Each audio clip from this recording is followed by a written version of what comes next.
Chani, aujourd'hui j'aimerais vous parler de la mort. Ce n'est pas un sujet qu'on aborde le plus souvent, mais c'est quelque chose qu'il faut vraiment parler. J'ai perdu mon grand frère, mon aîné, le fils de mon père et de ma mère, le 3 septembre 2022 là. Et ça m'a trop choquée. Choquée pourquoi? Parce que premièrement, j'ai perdu ma soeur, ce qui vient avant lui, en 2022. Et voici, là maintenant, c'est lui qui part. Donc 2 ans seulement, ou 1 an et plus, c'est lui qui part. Et j'ai découvert, on m'a annoncé cela, j'étais dans un magasin avec les enfants, j'étais sortie. Et c'est là que je découvre cette situation. Alors bienvenue sur cette chaîne, la chaîne qui donne des astuces et des conseils pour pouvoir vivre le bonheur dans un couple malgré les difficultés, tout en fixant le regard vers le Seigneur. Aujourd'hui, j'aimerais vous parler de la mort parce que j'ai été frappée. Ma famille et moi nous sommes éprouvés depuis le 3 septembre 2022. On a perdu notre aîné, le premier enfant de notre père et de notre mère. Et ce n'était pas facile. Il faut dire que bien avant, il était souffrant. Avant, ça fait tellement longtemps. Et on a réussi à pouvoir le traiter. Donc, normalement, pour nous, la mort s'est éloignée de lui. Parce qu'il avait été traité, il a repris toutes ses formes. Et il était, en ce moment, il était requinqué et il avait toutes les choses qu'il avait perdues. La vie semblait encore sourire en lui. Et malheureusement, il est parti. Donc, quand il est parti, on s'est posé beaucoup de questions. On a dit, ok, on a soutenu la thèse du poison. On a vu la jalousie, on a vu plein de choses. On s'est dit, ok, c'est pas normal qu'il puisse partir comme ça.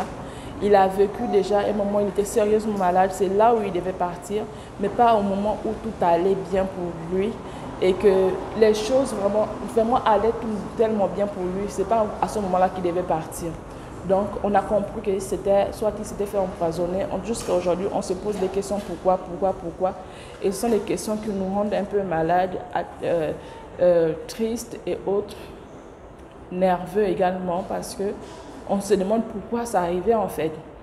Donc, je suis sortie hier, je crois. Hier, je sortais, je ne sais pas où j'allais. Et devant moi, je vois 4 personnes.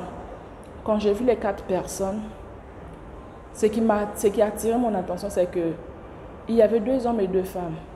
Il y avait un homme qui était habillé tout en noir. Tout en noir, juste les chaussures, il était habillé en noir. Et il poussait un chariot. Et sur ce chariot, il y avait... Bon, j'ai compris vite que c'était un corps qui ne vivait plus. Donc une personne qui était décédée.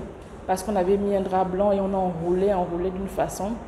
Et ces personnes-là allaient. Donc les 2 dames étaient derrière, certainement une mère et la fille.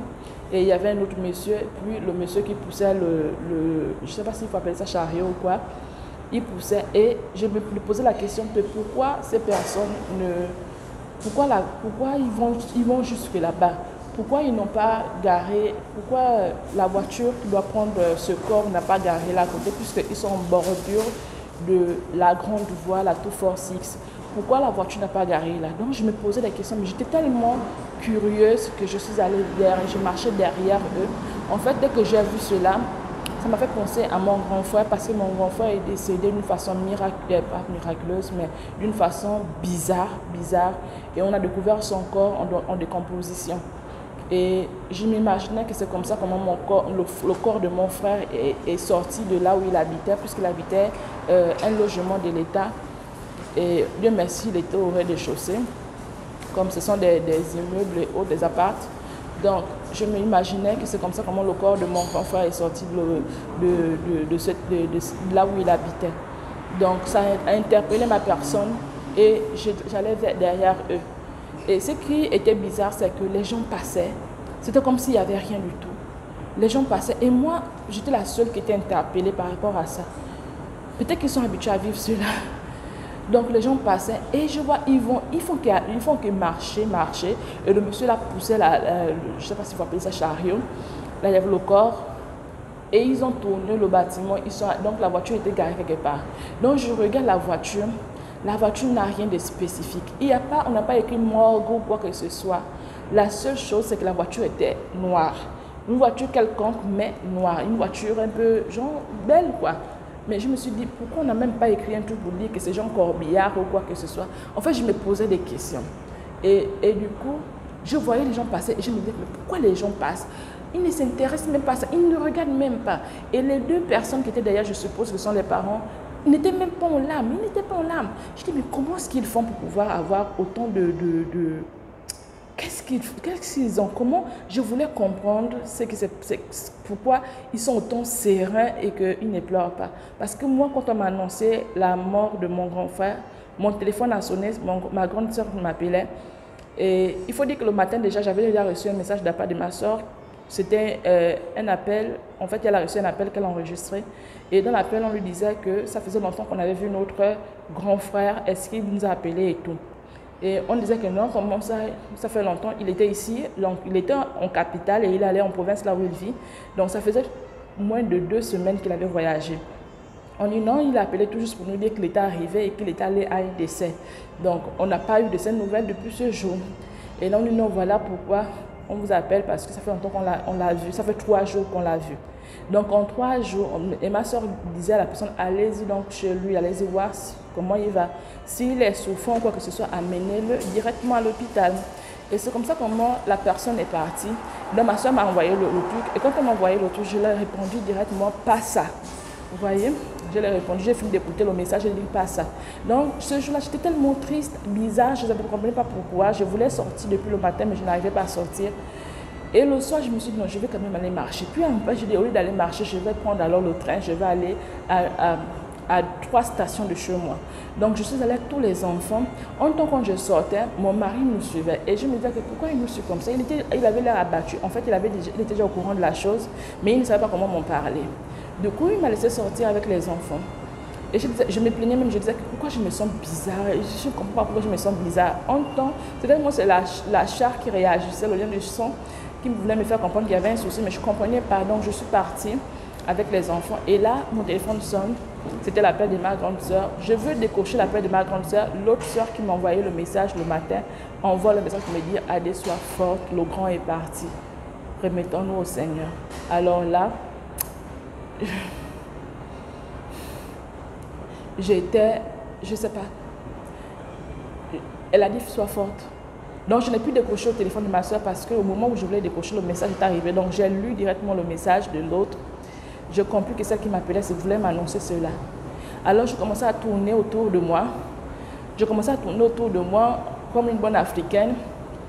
Les yeux se remplissaient de larmes. Je tournais, j'avais les enfants avec moi. Je ne pouvais plus attraper ma fille. Et là, je dis à mon fils, attrape ta petite soeur. Je commence à tourner.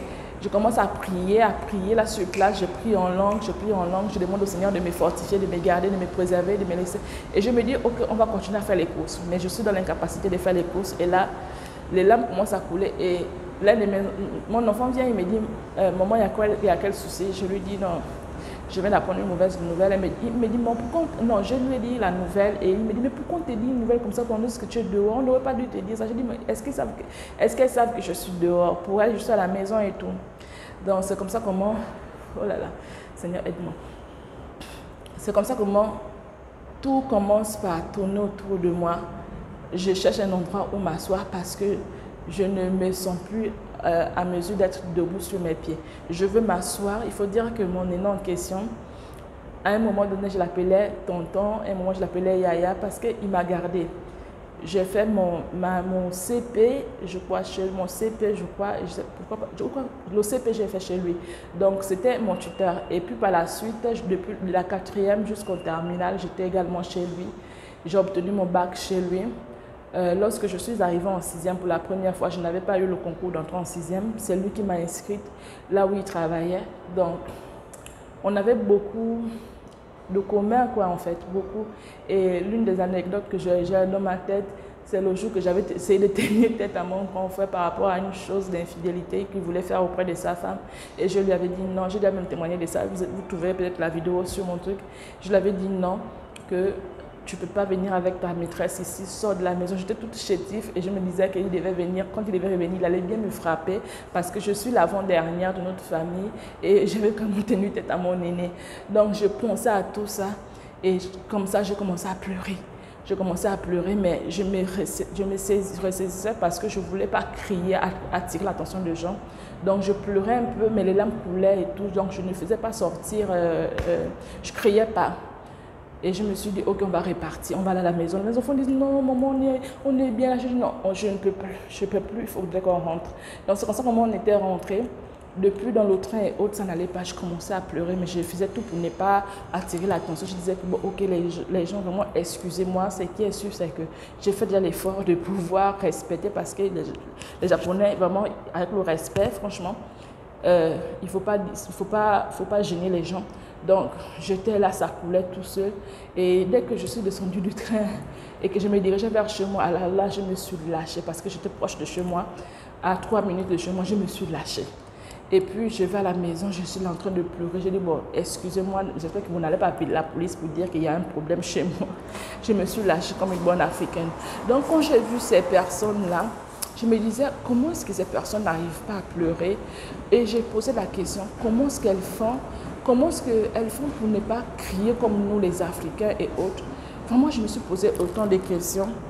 Et c'est comme ça comment j'ai essayé d'imaginer les choses. Je me suis dit, ok, certainement, puisque c'est un peuple qui est très croyant, pas croyant aux gens au christianisme et autres, mais ils croient en leur Bouddha, aux arbres et autres. C'est des personnes qui ont le respect vraiment du spirituel, bien que ce ne soit pas le spirituel comme nous l'entendons, par exemple le christianisme et autres, mais ils sont très respectueux du spirituel.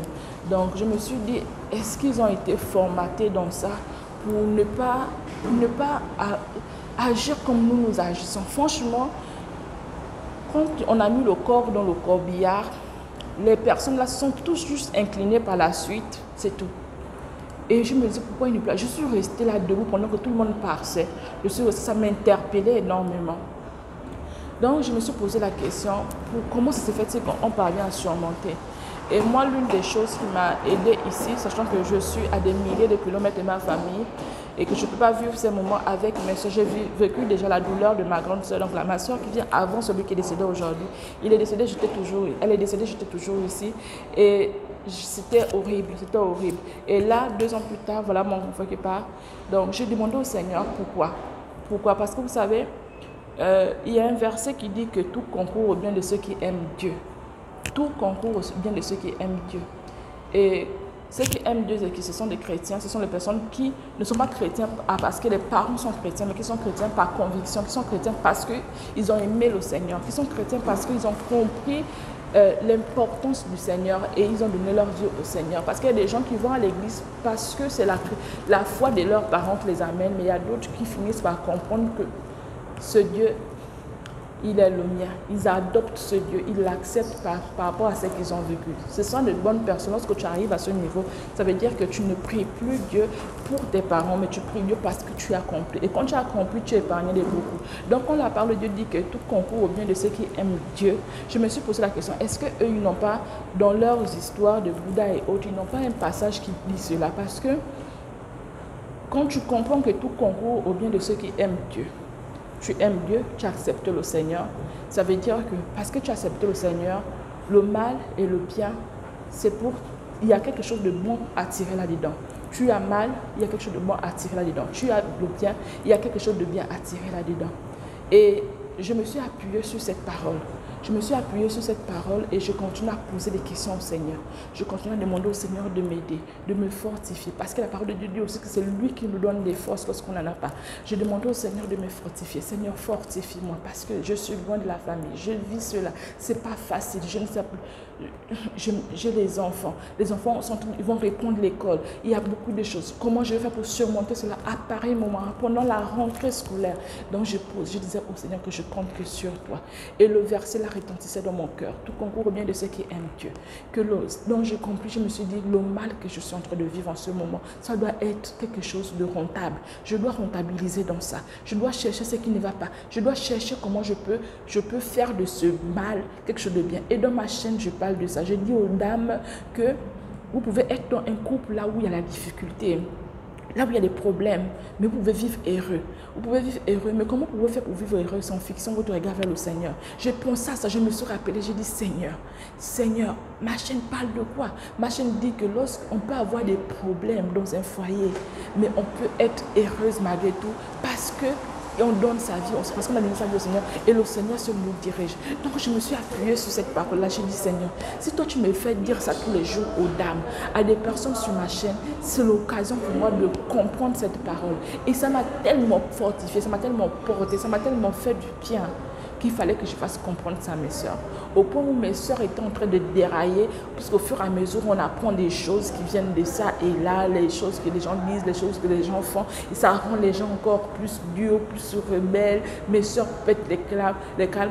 Le calme, ce sont mes grandes sœurs, hein. Mais c'est moi aujourd'hui qui commence à leur dire, voilà, selon le Seigneur, voici comment il faut faire. Lui, tout concourt au bien de ceux qui aiment Dieu. Appuyez-vous sur cette parole. Ce mal-là doit nous enseigner quelque chose. Le Seigneur veut nous enseigner quelque chose par rapport à ce mal. Il faut qu'on comprenne, il faut qu'on soit heureuse malgré le problème qu'on a, malgré cette difficulté, malgré ce deuil, on doit rechercher. On doit aller chercher le bonheur en question. Et le Seigneur sait qui doit nous donner le bonheur en question. Il sait pourquoi il a permis. Que ce soit une mort précipité ou bien le destin, comme je l'ai écrit sur ma page Facebook, est-ce que c'est une mort précipitée, est-ce que c'est le destin ou bien c'est un destin poussé? Pour ceux qui ont compris que je me posais des questions, est-ce que c'est naturel? Est-ce qu'il y a quelqu'un qui est derrière? Parce que c'est une mort mystérieuse pour nous. Pour nous, il n'y a pas de raison qu'ils partent comme ça. Et donc je me suis dit, ok, si je continue à chercher la cause du décès de mon grand frère, je ne me sentirai pas bien. Parce que je sais que je vais découvrir, je vais haïr ces personnes. En même temps, ce n'est pas là. Ça, c'est que le diable voudrait que je fasse. Mais Dieu dit quoi? Tout concourt au bien de ceux qui aiment Dieu. Et Dieu dit aussi que si je me mets à haïr les gens, c'est que je les ai tués. Donc, je ne veux pas avoir les problèmes avec Dieu. Je ne veux pas ouvrir les portes. Et puis, il me fait comprendre que n'ouvre pas les portes dans la colère. Nous, ne dis rien. Confie-toi seulement au Seigneur. J'ai dit, ok, je m'accroche au Seigneur. Si je dis aux dames que malgré vos difficultés dans les couples, vous pouvez vivre le bonheur, ça veut dire que la difficulté que j'ai en ce moment, malgré cette difficulté, je peux vivre le bonheur. J'ai des petits enfants qui sont tellement petits, qui ont besoin de moi, pour les accompagner à l'école. Si je me mets à pleurer tous les jours, là dans le Dieu, qui va accompagner mes enfants? Les enfants ont repris les cours. Est-ce qu'ils peuvent comprendre? C'est bien que je leur ai dit qu'en fait, mon grand frère est parti au ciel. Et ils m'ont dit, il allait retrouver au moment où aussi. J'ai dit oui, il allait revenir au moment où aussi. Pardon.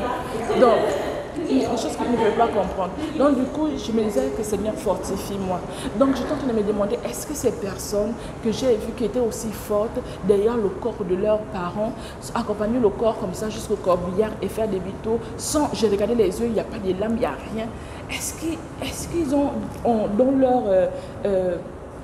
je ne sais pas s'il faut appeler ça aussi religion, Bouddha et autres. Est-ce qu'il y a une place là où on parle de tout concours aussi, ou bien de ceux qui aiment peut-être Bouddha? Peut-être qu'ils ont ça. Voilà pourquoi tu les vois. Parce que j'ai essayé de voir un peu beaucoup de gens quand ils perdent des gens ici. J'ai vu une autre dame, oh j'ai perdu ma mère, oh j'ai perdu ceci. Mais tu les vois, elles sont là en fait. Je me dis, est-ce qu'ils ont un truc chez eux qui fait que la paix que Dieu dit que je vous donne la paix, je vous laisse la paix, demeure toujours en eux, qu'ils n'abandonnent pas, ils sont là, ils sont sereins, ils comprennent que tout concourt au bien et ils s'accrochent à la vie. Je dis qu'est-ce qu'ils ont un truc aussi chez eux?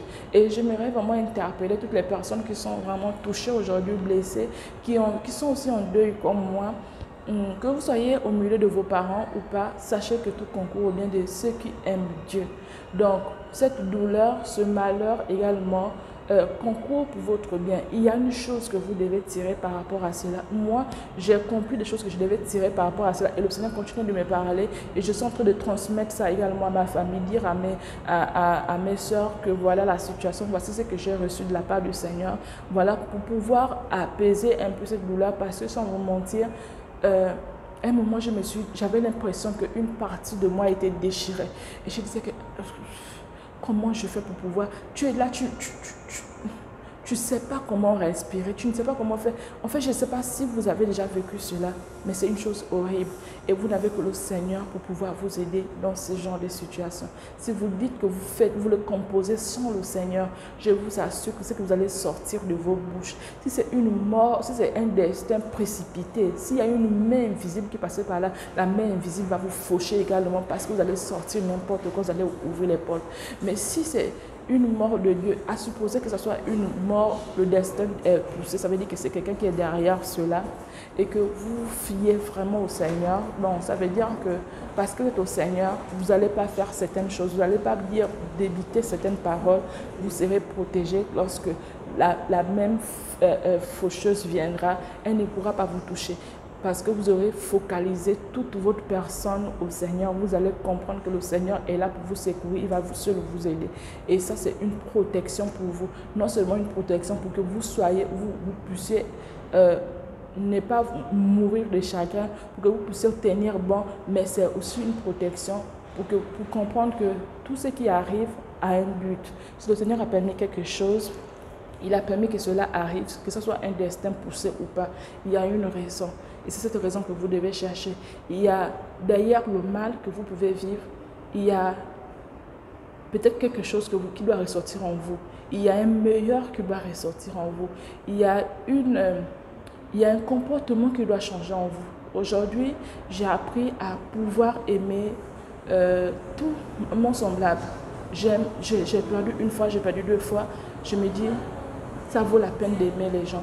Parce que ce n'est pas quand les personnes partent, c'est pas quand la personne est là, c'est quand elle part. Le fait que vous avez passé de bons ou même de mauvais moments, ça va vous hanter. Ça va vous hanter. Donc, j'ai appris aujourd'hui que l'amour, c'est important. Aimer les siens, aimer aimer son parent, chercher à connaître comment ils vont, est-ce qu'ils ont bien dormi, est-ce qu'ils ont mangé. C'est très, très important. Donc, ça m'a rendu encore plus amour. Ça forge en fait l'amour que je suis en train de rechercher, que j'ai demandé au Seigneur, que je veux l'amour envers les gens. Ça forge cela. Donc, au fur et à mesure, je deviens encore plus quelqu'un qui aime les gens, qui veut faire du bien aux gens et non faire du mal. Donc, quand j'arrive et que quelqu'un me parle d'un décès, automatiquement, je suis attristée, je suis abattue. Je comprends ce que la personne vit parce que j'ai vécu déjà ça et je comprends. Donc, je compatis facilement. Donc, ce côté humble, il y a le côté humble qui est en train de naître en moi, je remarque ça aujourd'hui.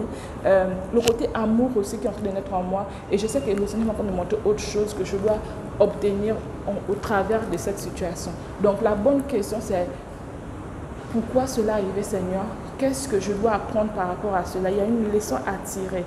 Il y a une leçon à tirer. Tout problème qui vient dans votre vie doit normalement vous servir de leçon. Ça doit vous amener à un autre niveau. Ça doit vous transformer. Ça doit vous changer. Voilà pourquoi, quand le Seigneur dit tout concourt au bien de ceux qui aiment Dieu, le mal concourt également pour ceux qui aiment Dieu. Comment il va concourir pour ceux qui aiment Dieu? Comment il va concourir pour vous? C'est vous devez rentabiliser cette chose. Qu'est-ce que vous gagnez par rapport? Ce n'est pas forcément gagner l'argent. Vous pouvez gagner en confiance, vous pouvez gagner en amour, vous pouvez gagner au respect, à l'humilité. Au lieu d'être quelqu'un qui était encore très impulsif, donc vous devenez, c'est comme ça on vous avait cassé pour que vous soyez quelqu'un qui sache respecter les gens ou aimer les gens. Et c'est ce que j'ai compris et j'aimerais partager ça avec vous parce que il y a des gens qui font des douleurs vaines. Donc ça veut dire que tu souffres pour une chose et tu n'as pas bénéficié de ça. Donc derrière chaque souffrance, il y a quelque chose que tu dois tirer, tu dois obtenir comme solution. Il y a quelque chose qui doit changer en toi forcément. Ça doit changer. Et ce n'est pas une chose qui doit venir te casser, te détruire. Non. Ça doit être une chose qui doit t'élever. Voilà pourquoi tout concourt au bien de ceux qui aiment Dieu. Tu passes par une situation, tu dois chercher ce que ça doit créer en toi. Mais en bien, pas au mal. Si c'est au mal, ça veut dire que tu n'as pas encore compris pourquoi tu as souffert de la chose. Et tu vivras encore un autre problème pour pouvoir comprendre. Mais si ça t'amène en haut, ça veut dire que tu as compris ce que le Seigneur voudrait te faire comprendre. Alors la prochaine vidéo, bisous.